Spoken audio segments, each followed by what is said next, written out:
Now at 5, Crawford County's solar farm debate continues with a revised proposal from Shasta Power. Plus, NASA conducts critical fueling tests for this month's moon mission. A partial government shutdown continues as lawmakers in the House take up a spending package. I'm Erica Brown with more on the funding lapse and the push to reform ICE. The 4 states' most watched news starts now. Southeast Kansas residents say they want transparency, not buyouts from a proposed solar farm project in Crawford County. This is KOAM News. I'm Tanya Bach. The debate over Shasta Power's proposed solar project in Crawford County continues as the company rolls out a revised proposal.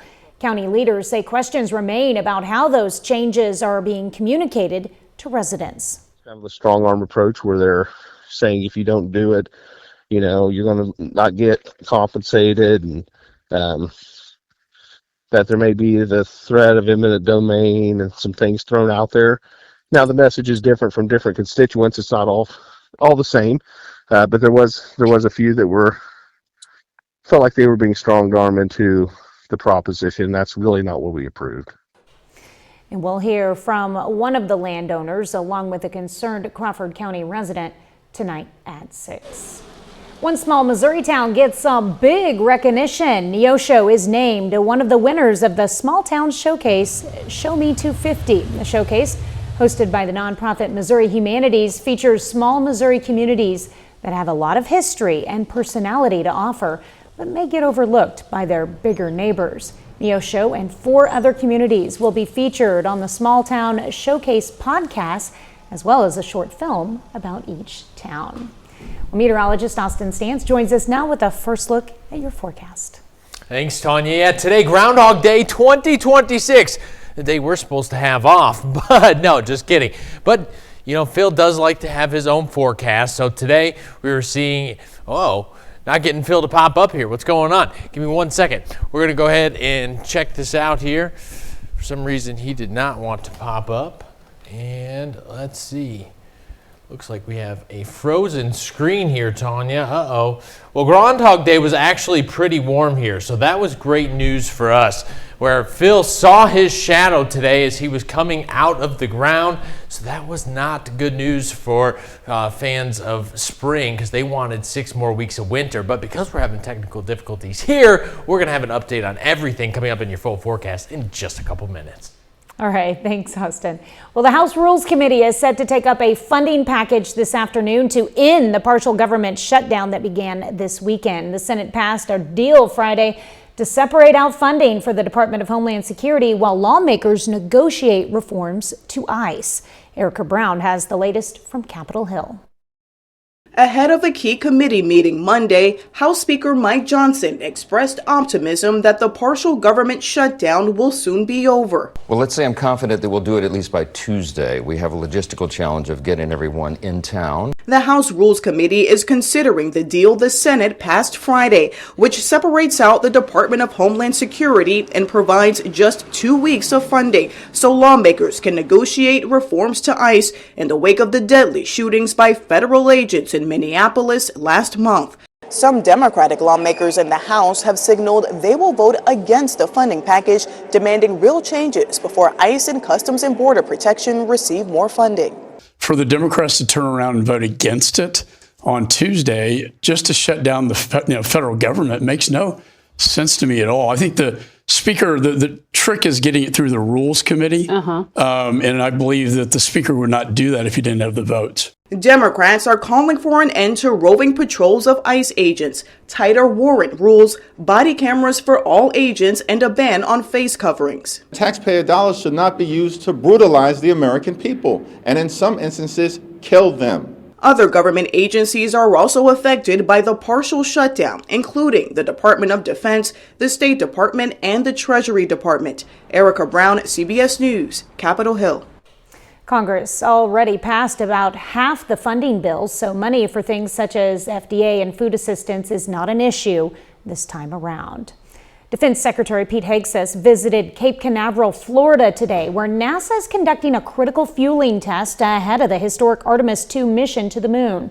The mission, scheduled for this month, will be NASA's first crewed flight of the Space Launch System rocket and Orion spacecraft.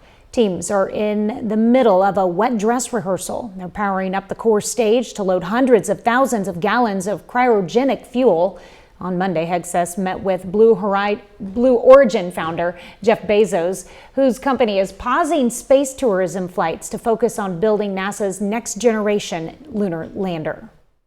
Look at the thousands of square feet that make up this production site, where you produce the next generation of launch vehicles and spacecraft, like the New Shepard launch vehicle and the Blue Moon lander. Secretary Hegseth, you've said that national security depends on the speed and capacity of America's industrial base. We agree. Blue Origin is committed to supporting national security to, through, and from space. The systems we're building today provide the asymmetrical advantages that America needs to lead. The so-called wet dress rehearsal countdown for Artemis II continues as teams configure the launch system and spacecraft with gaseous nitrogen. And that's a key step in reducing fire hazards, protecting spacecraft systems, and ensuring mission safety. Still ahead, aging healthy with physical therapy. Many Americans fear losing mobility more than they fear death. I'm Bradley Blackburn with how physical therapy can help prevent an accident, not just recover from one. But first in Health Watch, your sleep machine could be sabotaging your rest. New research reveals why earplugs work better. Topping today's Health Watch, a warning for people who use sound machines or apps to fall asleep. A new study finds so-called pink noise, which is continuous noise that sounds like static or a waterfall, may actually interfere with sleep recovery and reduce REM sleep. University of Pennsylvania researchers say earplugs were much more effective at blocking out outside noise and helping people get sleep. Well, men have a significantly higher death rate than women. A major study published in JAMA found that even after accounting for demographics, differences in smoking and alcohol use and chronic conditions, men were still 63% more likely to die from the leading causes of death than women. Researchers say intrinsic biological factors in men may be to blame. Physical therapy can be critical to help recover from accidents or injuries, but more therapists say you should consider booking a session when you're healthy. Bradley Blackburn explains why. I'm pretty flexible now. At age 87, Alan Siegel is the picture of health. Same thing over here. So you might wonder why he's working with physical therapist Karen Litzy. Try and lift up as high as you can. When he has no injuries and good mobility. It's because he wants to keep it that way. Is staying active important to you? Absolutely. Being active is the story of my life in many ways. Hold. Siegel played basketball in college, and he still plays sports. I play tennis. I row canoes. I bike. I walk a lot. But he says PT gives him something regular exercise can't. I think it's healthier. It doesn't punish the body, rather it enhances the body in flexibility and mobility, and that's, to me, the most important thing. A recent survey from the American Physical Therapy Association found 2/3 of Americans fear losing their mobility more than death. It doesn't have to be running a marathon, but you should be able to get up out of a chair. Litzy says professional physical therapy can help you adapt to age and extend your health span. That's the length, not just of life, but of good health. I think a lot of people only think of physical therapy as something that can fix you versus physical therapy being preventative so that you don't need to be fixed. I can do 50 sit-ups now. I don't even know if I could do it when I was younger. For Siegel, movement is life. It's fun to see that at this age I can still do them. And back out. And PT helps him keep moving forward. Bradley Blackburn, CBS News, New York. According to the APTA's survey, nearly 3 in 4 older Americans recognize that physical therapy can support healthy aging, but most have not seen a therapist in over 5 years. That's a look at today's health news. A little later, the future has landed. A new kind of taxi is preparing for takeoff. I'm Evan Moon with the feature of air travel technology that could turn an hours-long commute into just a few minutes. The snow melt has officially begun as temperatures are above freezing and Arctic air retreats, but how long will that last? The details coming up. Here's your Skywatch weather forecast from the trusted Roper Kia Weather Center. Well, the weather system had a case of the Mondays there, but I walked over to it. We had a talk, got it to wake up, say, come on, let's just get through the day. Now, taking a look outside of your Skywatch storm tracker right now, some forecast changes here. Take a look at this wide band of cloud cover that's beginning to develop here. We have this warm front that's passing off to our north. Here's this area of low pressure off to our southwest. This is actually going to kind of ride just south of us, and that's actually going to be the main reason we're not going to see much rainfall with this. We could see an isolated sprinkle or two just because of the amount of moisture that's beginning to build into the area right now. But again, it would just be a very quick isolated shower. Right now, what we're seeing, just a few mid-level clouds, still fairly transparent out there this evening, so still getting some sunlight in there right now, but these will become a little bit thicker and more overcast-like as we head into the evening hours tonight. Winds currently still out of the south as that warm front is passed. Take a look at this. Temperatures still in the 50s across portions of the area. 60 degrees down in Grove, south of 44 right now, so some of us still enjoying some of that warmer air. Tonight, as we head throughout the evening, like I said, cloud cover going to continue increasing. Temperatures going to be mild overnight tonight. Thanks to that blanket of cloud cover, it's going to contain some of that warmth for us and keep us nice and cozy throughout the evening tonight, with temperatures falling only to 39 degrees, so still near 40 there by 2 o'clock in the morning. As we head into the overnight hours, a few ticks lower, down to 33 degrees. That's actually above normal for us this time of year. Still some just mild winds out there. Your grab-and-go forecast tomorrow morning, that's not a bad idea. Grab a bagel as you're headed out the door tomorrow morning. Going to be fairly mild start for us. By 10:30, we're still right around 36 degrees. Heading into Tuesday afternoon, already into the 40s by your lunch hour. Now, here's the unfortunate part. After that cold front passes, we're going to see that pass later tonight. Our winds shift out of the north, so we're not going to see our temperatures get as high as they were today. So right around the low to mid 40s for tomorrow afternoon. Some spotty clouds throughout the day tomorrow, but then as we head into Wednesday, that cloud cover going to begin to thicken up once again there. Again, can't rule out a spotty shower just because we have that moisture available, and with these cooler temperatures, that allows for the potential of just an isolated shower or two, but nothing widespread. Now take a look. Temperatures overnight Tuesday into Wednesday, 26 degrees. So a little bit cooler start. That puts us right about average for this time of year. But as we make our way into Wednesday afternoon, still a little bit cooler. We're going to be in the lower 40s for our Wednesday. But the good news is things warm back up as we head into the later part of the week. Now, taking a look at our winds here they are shifting out of the north after that cold front passes. Could see an isolated gust or two around 20 miles per hour for your Tuesday. Then we're going to be hovering around the 10-15 mile per hour range for the rest of the day there.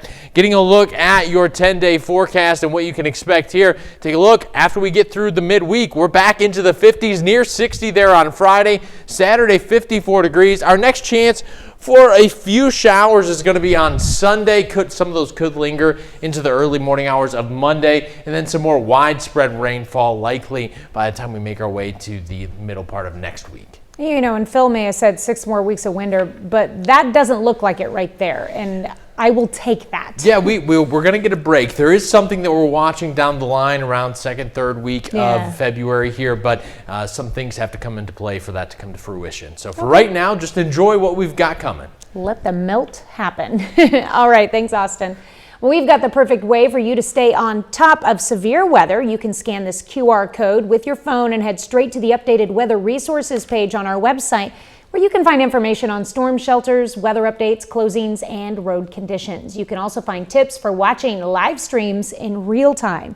It's called the Weather Resource page on KOAMnewsnow.com. Coming up, air travel gets affordable as electric helicopters bring Jetson-style commutes to regular passengers. Topping today's Consumer Watch, ESPN has finalized its deal to acquire NFL Network, NFL Fantasy, and the rights to Red Zone. The NFL gets a 10% stake in ESPN as part of the deal. In a statement, the two companies said NFL employees will begin integrating into ESPN in the months ahead, though ESPN says viewers are not expected to notice changes until the spring. Well, forget bumpers and brake lights. The next evolution of ride-hailing may happen overhead. New electric air taxis are being tested as a faster way to move through busy cities. Evan Moon shows us what the future could look like with highways in the sky. To beat the traffic, a new kind of taxi is preparing for takeoff. UK-based Vertical Aerospace is looking to make air travel easy with all-electric helicopters designed for short city trips. You have to think about highways in the sky. Like if we go back 30, 40 years, we had the Jetsons, right? 10 years ago, people thought this was science fiction. Capable of flying 150 miles per hour for 100 miles, CEO Domhnall Slattery tells us by 2028, Vertical will have dozens of its Velo aircraft in major U.S. cities. The barrier with helicopters has been it's too noisy and it's too expensive. Here, 100 times quieter than a helicopter at a price point that the regular person can afford. Vertical's goal is to make air travel practical, not exclusive. Slattery compared the price for one seat to an Uber Black. Manhattan to JFK, somewhere around $150 per seat. They're betting big on airport commuters, like promising flights from downtown Manhattan to JFK in just a few minutes. And with plenty of space for your luggage, 6 checked bags and 6 carry-ons. New Yorkers checking out a Velo model see the potential. To see the concept of a flying car come to life in Manhattan and kind of like alleviate some of that difficulty just getting around the city is like awesome. And as a New Yorker, something I'm very excited about. A vision of the near future that could look a lot like the Jetsons. It lands on the roof of your office building, you get in the elevator, you pop in, and it takes you home. It literally will be as ubiquitous as that. Just around the corner, a commute above the clouds. Evan Moon, CBS News, New York. Vertical is hoping to have thousands of these all-electric aircrafts across the U.S. starting in 2028. Well, final check of the forecast is next. Up next on the CBS Evening News, more about an unexpected problem at NASA during a final test before sending humans back around the moon. And then on KOAM News at 6, we have more from Southeast Kansas as talks continue surrounding a proposed solar farm, but not without more hurdles. Plus, MSSU expands its nursing program with support from Mercy Hospital Joplin. And sports reporter Ben McLeish has a profile of the Pittsburgh High School girls basketball team. Stay with us for the CBS Evening News and KOAM News at 6. Well, the legendary groundhog Puxatawny Phil has made his long-awaited weather prediction, suggesting more frigid days ahead. Phil emerged from his tree stump at Gobbler's Knob in Puxatawny, Pennsylvania this morning and saw his shadow. Now, according to tradition, that means we're in for another 6 weeks of winter after what's already been a grueling cold season across much of the country. It is my job this February 2 to look to the skies and report back to you that there is a shadow here on my ground. 6 more weeks of winter abound. At least 2 other famous groundhogs, Staten Island Chuck from New York and Chuckles from Connecticut, also saw their shadows this morning, predicting 6 more weeks of winter. I rebelled today against that forecast. I came in my tropical shirt. You saw that. I did see that. Telling everyone they could wear shorts. That's right. Well, I mean, we were in the 50s today. It sure felt that way out there. Tomorrow, a little bit cooler. And then Wednesday, we're down just a little bit more, but we're back into the 50s by the later part of the week. And then we'll even be talking about 60s as we head into next week. How about that, Phil? Hey, we will take that. But, you know, they may be right in the long run. But right now, we're enjoying our mini spring. Well, thank you for joining. The CBS Evening News is next, and we'll be back here for KOAM News at 6. We'll see you then. Have a great evening and an even better tomorrow.